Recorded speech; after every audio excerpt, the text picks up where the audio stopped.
Hai, aku Ariel Tatum. Aku salah satu pejuang BPD, yaitu Borderline Personality Disorder, salah satu gangguan kesehatan jiwa yang menyebabkan ketidakstabilan emosi seseorang dan mempengaruhi cara berpikir dan cara bertindak seorang individu tersebut dalam kesehariannya. Umur berapanya tuh agak rancu aku ya, soalnya dari 13 tahun aku udah ke psikolog dan didiagnosa A, B, C, D gitu karena salah-salah, karena memang ternyata apparently BPD itu salah satu penyakit kejiwaan yang sulit untuk dideteksi karena dia mirip sama mood disorder, mirip sama personality disorder, kadang suka disalahartikan ke bipolar, kadang suka disalahartikan ke post traumatic syndrome, terus ke multiple personality disorder dan lain-lain sebagainya, bahkan ke eating disorder karena dia memang abu-abu gitu loh. Dia di tengah-tengah antara depresi sama antara mood disorder dan lain-lain sebagainya, jadi sulit banget untuk diketahui. Cuma begitu aku tahu pastinya banget dan menerima itu ketika aku umur 18 tahun. Di situ aku udah belajar banyak tentang apa itu BPD, apa itu penyebabnya, kenapa bisa seperti itu, apa aja triggernya. Yang buat aku berani speak up adalah karena dua hal sih. Pertama, karena ngelihat masih banyaknya masyarakat yang menganggap bahwa kesehatan mental adalah topik yang tabu untuk dibicarakan. Dan kedua, karena banyak masyarakat yang merasa paham betul tentang psikologi sampai mereka bisa dan wajar untuk mendiagnosa diri mereka sendiri tanpa tahu ilmunya dengan benar gitu.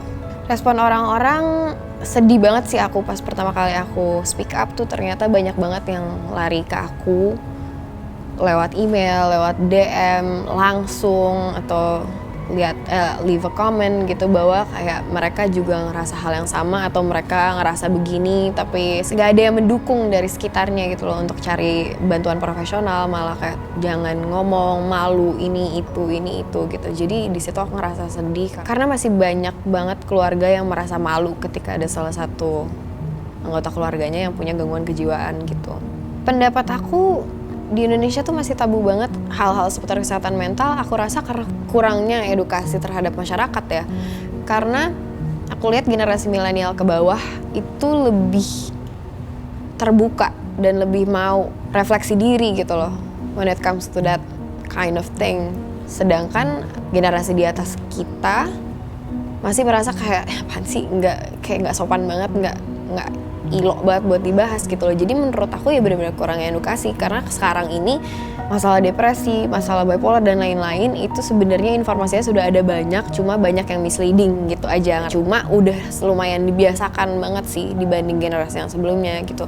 Jadi sebenarnya sulitnya itu adalah buat aku ya, karena aku kayak beberapa kali udah kampanyekan kesehatan mental, udah speak up banget tentang itu, yang masih sulit untuk menerima itu semua adalah justru generasi di atas milenial gitu loh, karena mungkin di zamannya mereka belum segempar ini gitu loh fenomena kesehatan mental ini dan gangguan dan segala gangguannya gitu. Jadi yang sulit itu sih untuk merubah cara pandang para ibu-ibu bapak di rumah, di layar semuanya, untuk merubah bahwa kayak itu bukan lagi hal yang tabu untuk dibicarakan gitu loh. Sama aja seperti kesehatan fisik, kalau misalnya kita nggak sehat fisik bisa ke dokter, kenapa kalau kita nggak sehat mental nggak boleh ke psikolog gitu.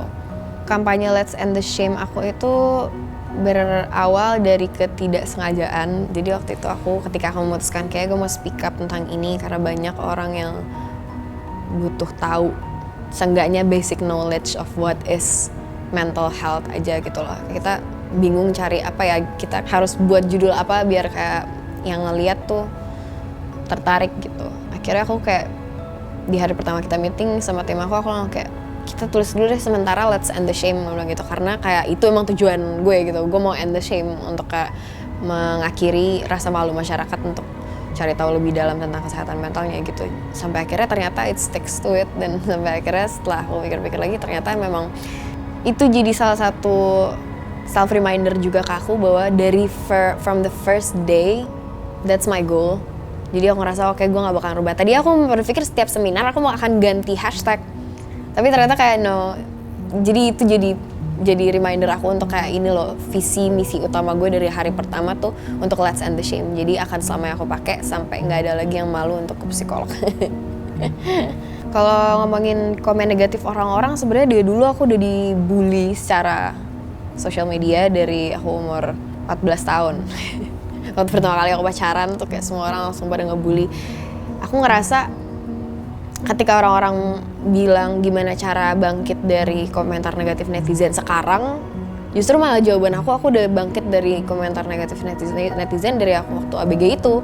Di situ aku ngerasa kayak gimana ya caranya biar gue kayak ngasih tahu ke mereka bahwa itu semua nggak bener. Cuma habis itu aku terpikir bahwa dari semua sekian banyaknya orang-orang ini, masa ya gue samperin satu-satu, kan nggak mungkin. Jadi I learned the lesson to just like make peace with it. So I made peace with myself dan percaya bahwa yang penting omongan mereka semua itu nggak benar. Jadi kenapa gue harus dengerin gitu. Let's say kesehatan mental sama seperti kesehatan fisik. Masa kalau misalnya kita flu kita nggak boleh kerja? Kan nggak dong. Jadi aku rasa keterbatasan itu nggak ada gitu loh. Ketika kita punya gangguan mental ya kenapa? Kita tetap bisa berekspresif kok. Misalnya aku punya contoh simple ya. Aku tuh anaknya melankoli banget. Sejak aku memutuskan oke, I choose happiness, gue nggak mau bersedih hati lagi, aku sempat berhenti berkarya. Aku suka ngelukis kan, I write poetries, I write songs, and then I stop.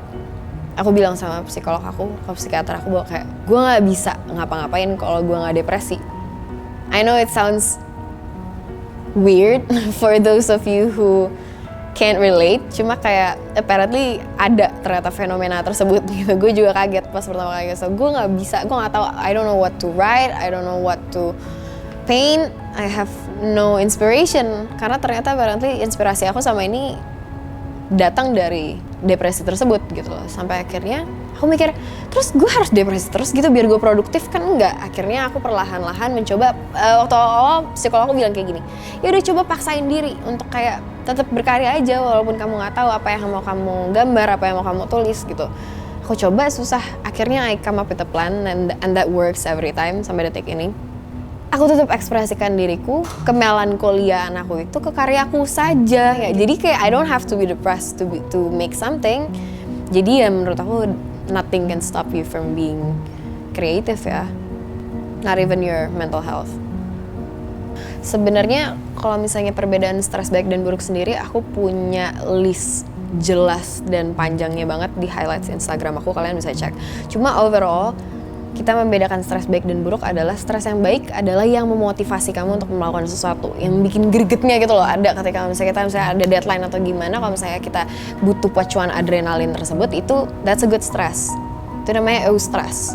Jadi kalau misalnya distress adalah yang waktunya berkepanjangan dan bikin kita nggak produktivitas, yang bikin produktivitas kita tuh menurun. Nah itu di situ kamu harus concern, kamu harus benar-benar kayak reflect back to yourself. Aku kadang ngerasa yang membantu aku tuh ketika aku catat apa yang bikin aku worry hari ini dari 1 sampai 10 itu bikin aku stres sampai seberapa range-nya. Jadi aku bisa tahu mana yang sebenarnya aku masih wajar stresin dengan wajar, mana yang udah kelebihan gitu sih. Saran aku adalah kalau misalnya kamu ngerasa kamu mengalami atau merasakan sesuatu yang kamu nggak bisa jelaskan dan nggak bisa dibantu sama siapa-siapa, kamu ngerasa nggak ada yang mengerti, kamu pun nggak paham, itu sepertinya udah saatnya kamu cari bantuan profesional gitu. Jangan tanya sama orang yang juga tidak mengerti, karena itu bisa jadi misleading, malah jadi memperburuk suasana gitu. Memperburuk situasi gitu. Jadi daripada bertanya-tanya sendiri, bertanyalah ke orang yang memang paham, yang memang ahlinya. Jangan malu untuk ke psikolog, ke psikiater. Saya Ariel Tatum, let's end the shame.